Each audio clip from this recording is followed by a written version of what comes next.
तो अपना ये डिमोन्स्ट्रेटिव प्रोनाउन हम लोग 4 हो गया ना। Yes sir. 4 हो गया है। अभी हम लोग 5वां देखते हैं। 5वां और 6वां 2 देखते हैं। तो 5वां है प्रोनाउन में डिमोन्स्ट्रेटिव प्रोनाउन, जिसको हिंदी में संकेतवाचक सर्वनाम कहते हैं। जो सर्वनाम किसी नाउन की ओर संकेत करता है उसको डिमोन्स्ट्रेटिव प्रोनाउन कहते हैं। जैसे this, these, that, those, one, ones. इनमें से दिस तथा दीज निकटता का बोध होता है और दैट तथा दोज से दूरी का बोध होता है।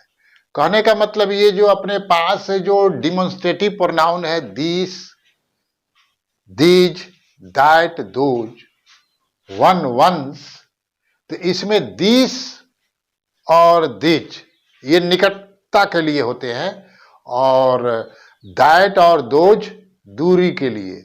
जब कोई वस्तु दूर रहती है तो उसके लिए दैट का प्रयोग करेंगे, दोज का प्रयोग करेंगे, और जब वस्तु नजदीक में रहे तो दिस का प्रयोग करेंगे और दीज का प्रयोग करेंगे।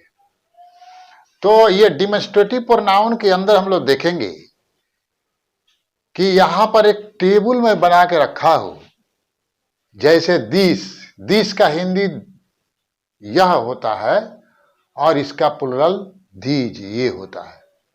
दैट का हिंदी वह और प्लुरल दैट का दोज होता है। और वन, ONE, वन मीन्स कोई एक, ONES, वंस मतलब कोई अनेक। तो यहां पर एग्जाम्पल के द्वारा हम लोग समझने का कोशिश करें। यहां पे लिखा गया, देखो ध्यान से, दिस इज योर बुक, यह तुम्हारा पुस्तक है। This is your book.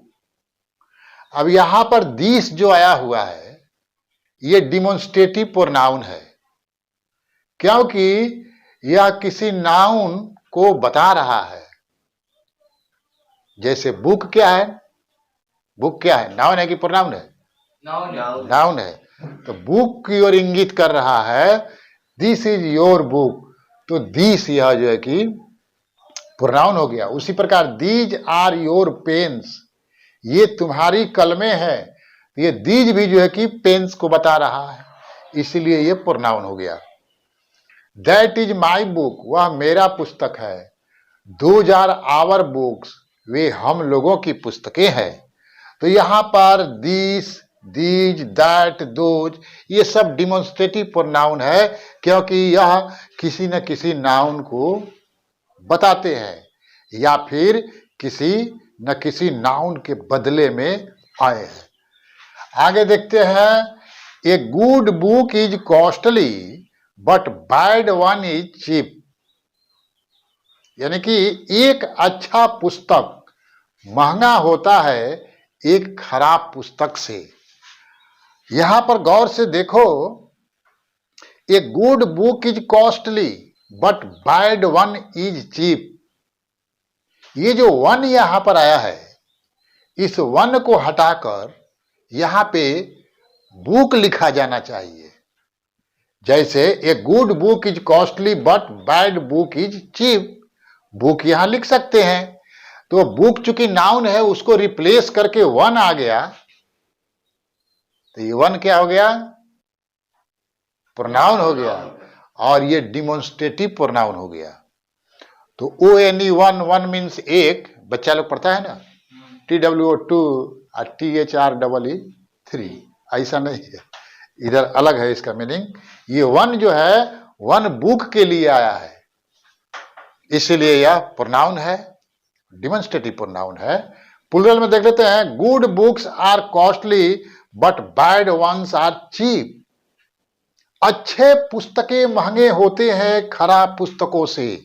अब यहां पर देखो, good books are costly but bad once.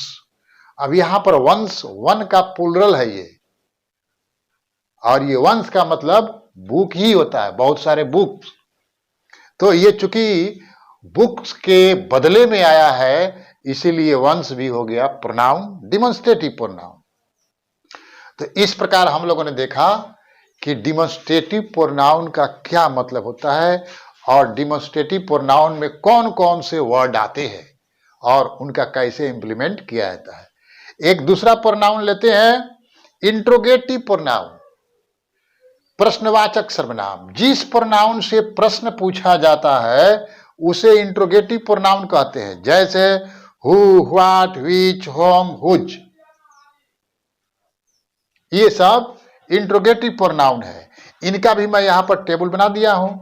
Who means होता है कौन, व्हाट मीन्स होता है क्या, व्हिच मीन्स होता है कौन, होम मीन्स होता है किसको, हुज मीन्स होता है किसका। इसका इंप्लीमेंट देखो, who has gone to Mumbai, who has gone to Mumbai, Mumbai कौन गया है, तो कोई ना कोई नाउन ही गया होगा ना, ऐसा थोड़े है कि वो प्रोनाउन गया होगा, प्रोनाउन तो यहाँ पर खुद है। तो who has gone to Mumbai, तो ये हु जो आया हुआ है नाउन के बदले में आया हुआ है, इसीलिए यह प्रोनाउन हो गया। और चूंकि ये क्वेश्चन पूछ रहा है इसलिए इंट्रोगेटिव प्रोनाउन हो गया। What is your name, what is your name, देखो आपका क्या नाम है, व्हाट इज योर नेम। अब यहां पर व्हाट इज योर नेम, आपका नाम क्या है, तो आप तो नाउन है ही और आपका नाम भी नाउन ही है, तो उसके बदले में आया है और चूंकि उसके बारे में प्रश्न कर रहा है इसलिए यह इंट्रोगेटिव प्रोनाउन है। उसी प्रकार home do you like most, आप अधिक किसको पसंद करते हैं, होम, किसको, तो जिसको आप पसंद करते हैं वो भी तो नाउन ही होगा है। तो home do you like more, तो यहां पर होम भी किसी नाउन के लिए आया है इसीलिए प्रोनाउन है, और चूंकि ये क्वेश्चन कर रहा है इसीलिए यह इंट्रोगेटिव प्रोनाउन है। Whose is this pen, whose is this pen, यह किसकी पेन है, किसकी पेन है, किसकी, तो किसकी भी तो कोई नाउन ही होगा, तो उस नाउन के बदले में आया हुज ये भी इसलिए प्रोनाउन है, और चूंकि ये क्वेश्चन पूछ रहा है इसलिए इंट्रोगेटिव प्रोनाउन है। इस प्रकार हम लोगों ने देखा डिमॉन्स्ट्रेटिव प्रोनाउन, इंट्रोगेटिव प्रोनाउन। इसको देखने के बाद कंक्लूजन क्या निकलता है, कंक्लूजन ये निकलता है कि अभी तक हम लोगों ने ये 6 प्रोनाउन पढ़ा है। 6 प्रोनाउन के अंदर हम लोग देखते हैं कि प्रोनाउन के तुरंत बाद कोई ना कोई वर्ब आता है। अभी एडजेक्टिव हम लोग पढ़ेगा प्रोनाउन के बाद, तो तुम देखोगे वहां पर क्या होता है, लेकिन यहां पर सिर्फ हम लोगों को यह याद रखना है कि किसी भी प्रोनाउन के बाद कोई ना कोई वर्ब ही आता है, नाउन नहीं आता है। ये टेक्निक याद रखो। बहुत सारे सेंटेंस है, अब जैसे कि ये हु है, व्हाट है, दिस है, दैट है, ये सब अभी हम लोग नाउ प्रोनाउन में पढ़ रहा है। अभी एडजेक्टिव में देखेंगे तो अरे ये तो एडजेक्टिव हो गया, ये क्या ड्रामा है, तो ऐसा ही होता है। तो इसकी पहचान क्या है, जब इन शब्दों के बाद, इन शब्दों के क्या, प्रोनाउन के तुरंत बाद क्या आता है, वर्ब ही आता है। कोई भी वर्ब होना मांगता है, वर्ब आएगा तो बस वो प्रोनाउन हो गया, अब वर्ब नहीं आएगा, नाउन आ जाएगा तो एडजेक्टिव हो जाता है। एक ही वर्ड अलग अलग जगह पर अलग अलग मीनिंग रखते हैं, अलग अलग पार्ट ऑफ स्पीच में भ्रमण करते हैं। जैसे कि देखो यहां पर जितने भी एग्जाम्पल हम लोगों ने दिया है, गौर से देखो, दिस है, इसके बाद देखो इज आया हुआ है, दीज है, आर आया हुआ है, वर्ब आया हुआ है। कहीं भी देखो, ये यहां देखो हुज, हुज के बाद क्या है, वर्ब है। हर जगह हर प्रोनाउन के बाद वर्ब ही आता है। तो ये सब ध्यान में रखें और हम लोग जो है कि थोड़ा मन लगाकर स्टडी करते चलो सब, हाँ, याद भी करते चलो। ऐसा नहीं है कि इस कान से सुना और इधर से धीरे से निकाल दिया, है ना। थोड़ा याद भी करते चलो सब, फिर हम लोग जो है कि घबराने का नहीं, सब आराम से काम हो जाता है। धैर्य बनाकर रखो और धीरे धीरे हम लोग ये जो कि प्रोनाउन से बाहर निकलेंगे, एडजेक्टिव चालू करेंगे, यानी कि पार्ट ऑफ स्पीच पूरा खत्म होने के बाद फिर हम लोग अपना सिंटेक्स में चलेंगे, तो टेंस वगैरह सब चालू किया जाएगा। अभी हड़बड़ाने की नहीं, अभी हम लोग अध्ययन कर लेते हैं पूरा, ये ग्रामर का पार्ट ऑफ स्पीच का अध्ययन कर लेंगे तो उधर हम लोगों को अच्छा हेल्प मिलेगा। Okay, thank you.